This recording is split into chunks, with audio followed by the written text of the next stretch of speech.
On April 20th to 23rd, Social Democracy in Asia and Friedrich Ebert Foundation jointly organized an international conference for women in Mongolia under the theme of Women in the Frontlines of Addressing Global Challenges. The conference was attended by over 30 women from more than 10 countries. On the sideline of the conference, various discussions took place on topics such as protecting the rights of women in digital spaces, women's role in fighting against global warming, and women in conflict.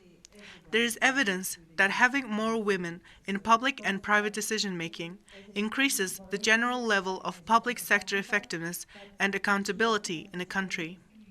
Globally, women hold only 28% of managerial positions in power and decision-making roles, while in Mongolia the percentage is even lower at 17%. So this conference includes social democratic parties of 10 countries. So there are 25 representatives from East Asia Pacific. The main issue or the theme of this international conference is how to have this progressive feminist view on solving the problems that we are having now, or the challenges we are having now, not only globally but more over in the East Asia Pacific region.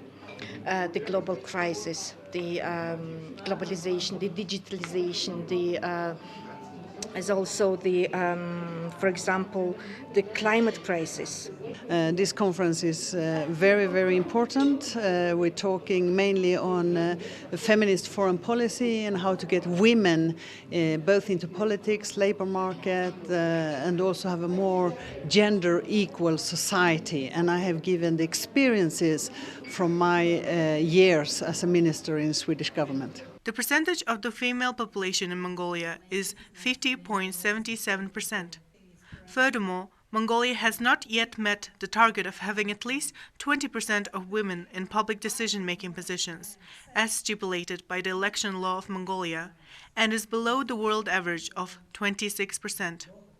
Also, representatives attending the conference pointed out that Mongolia still has a long way to go in achieving gender equality.